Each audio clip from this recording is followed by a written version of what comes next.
Hey, what's up everyone? So the current state of mobile technology allows for the mobile devices and handheld consoles to be more powerful than PlayStation 4. Do you still believe that we don't need more powerful consoles? Stay tuned for more. So if you've been following recent tech news regarding the Nintendo NX and the Nvidia Shield, and obviously the next iteration of PlayStation 4 and Xbox One consoles, you probably have heard a lot of comparisons and a lot of talk about the teraflops and how much more powerful all these consoles are going to be like, and it seems like many people seems to be a bit upset about the fact that they will have to actually move to a new, more powerful consoles shortly, because obviously they would not like to stay on the underpowered consoles.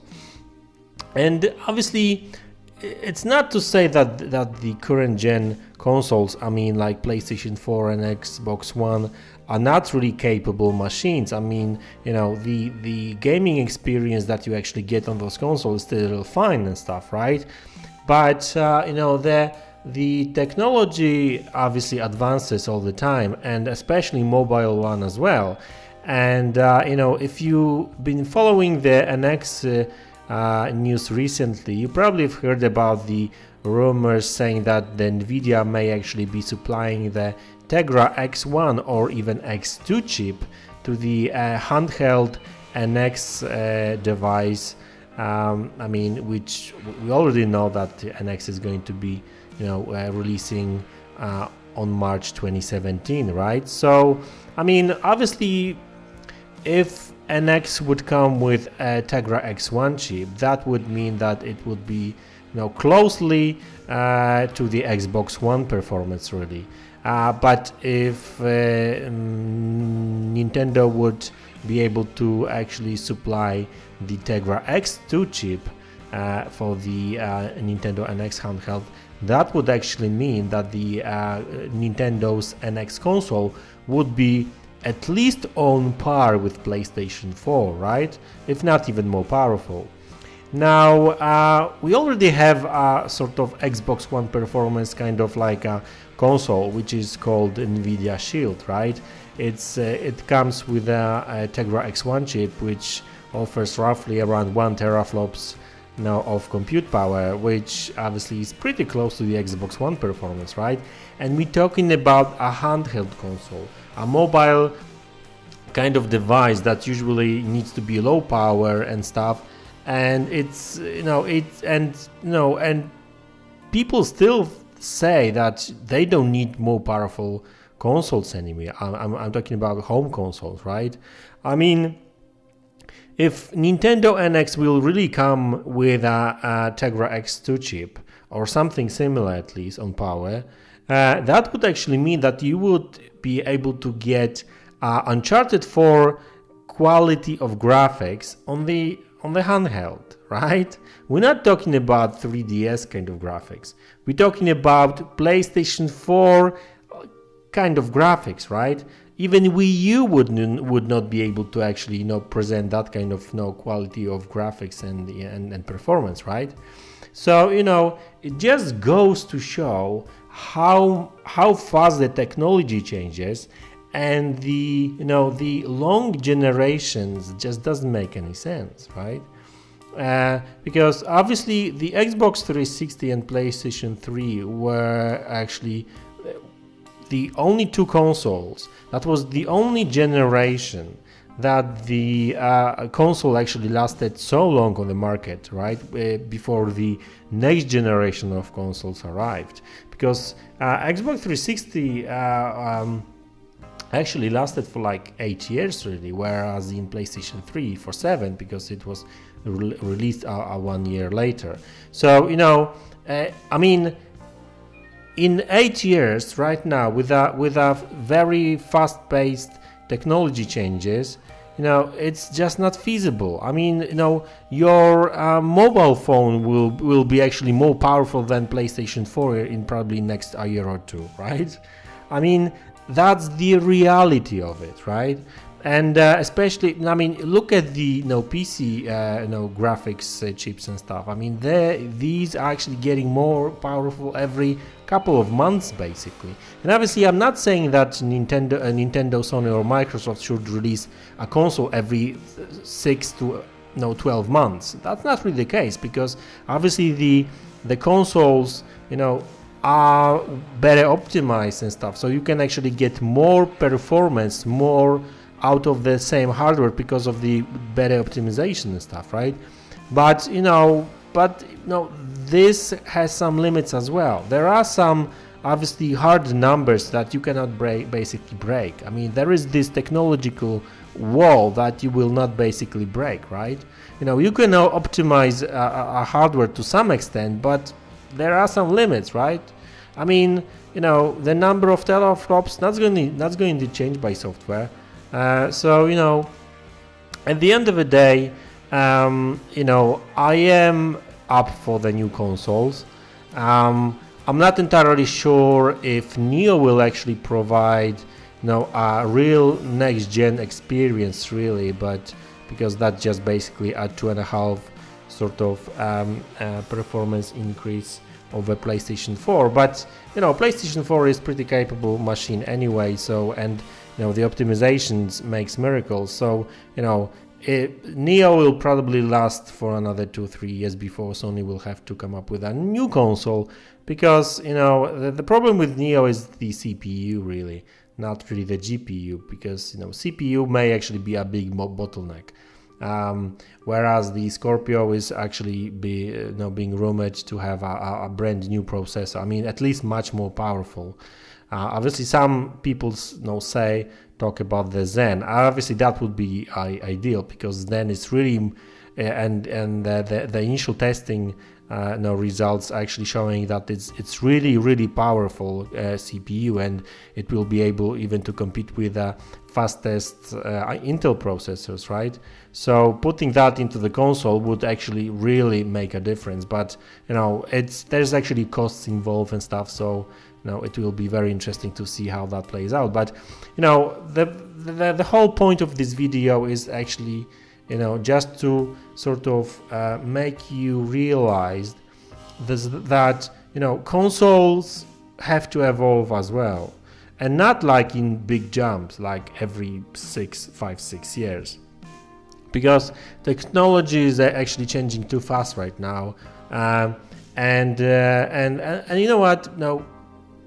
That's why PC gamers have this, often laugh at, consoles and stuff, because, they just look at the raw numbers and stuff, and they obviously, when they run these super fast graphical, cards and stuff, that does, have a huge number of, shaders and stuff, and they can run the games in 4K and stuff. So obviously I'm not saying that consoles should really compete with the PC market, but they should, at least try to sort of use the, the latest technology available for, console kind of market, right? And obviously we still, the console manufacturers still need to keep the consoles affordable and stuff. So it's not really. There's no point of actually producing a console that's going to cost like $1,000, but it's good to have a nice graphics and stuff, and even Nintendo needs to progress with the graphics and stuff once for a while, even though they're not really into graphics that much, and they're not really into this graphical race. But now ask yourself, would you really still like to play on Wii with low resolution graphics and stuff? Try to run these games on the HD TVs that you've got right now. It's just like, basically, it's really it really hurts your eyes, basically, right? So technology changes, consoles need to go with the technology flow as well. And obviously, I'm not. It's not really about. I don't really want to say that we should really get the the most fastest and stuff components, but at least components that are powerful enough to stay relevant, not to actually lose too much distance with a PC actually gaming and stuff, right? With a PC graphics and stuff. That's why the Neo and the Scorpio are coming, because within next. Okay, so let me throw you some numbers, right? And I know that PC gamers, most of the PC gamers cannot really afford that kind of graphics card anyway. But back in the days, PlayStation 3 and Xbox 360, when they were actually released, if you look at the specs, these were actually top of the shelf PC kind of specs, right? So the consoles at the start of the generation were able to compete with the fastest PCs, and if you add the extra optimization, they were actually even better performing than the fastest PCs. And right now they are just basically slow as hell. And look at obviously the fastest graphical cards on the PC market. GTX 1080 is 9 teraflops graphics card. NVIDIA Titan X is 11 teraflops graphics card. Vega, and there's actually one more graphical chip coming from NVIDIA next year, which I don't remember the code name for it. Visual or something. I don't want to guess, right? So you can expect, at least extra 3 to 4 teraflops from these machines, right? So even by the end of next year, the PC graphics card is going to be capable of 15, maybe 16 teraflops, right? So in 2018, probably they will hit 20 something teraflops. And so, the graphics card next year going to be at least 8 to 10 times more powerful than the graphics chips that are in PlayStation 4 and Neo. Even Neo and Scorpio, which is actually releasing next year with a 6 teraflops GPU, will not be able to compete with the fastest graphics cards, which will actually be released by the end of next year. They will be nowhere near to that. So we really need to keep up with with the changing technology and stuff.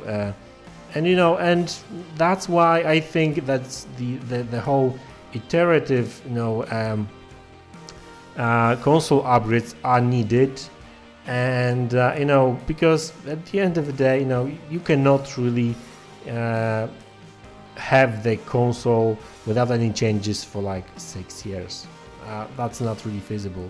I mean, look at obviously console market is a bit different to the phone market, but even on the phone, so you cannot really compare that directly, right? But even phone market did change. I mean, back in the days when you actually bought a phone, right, or smartphone. I mean, back in the day there were no smartphones, just a phone.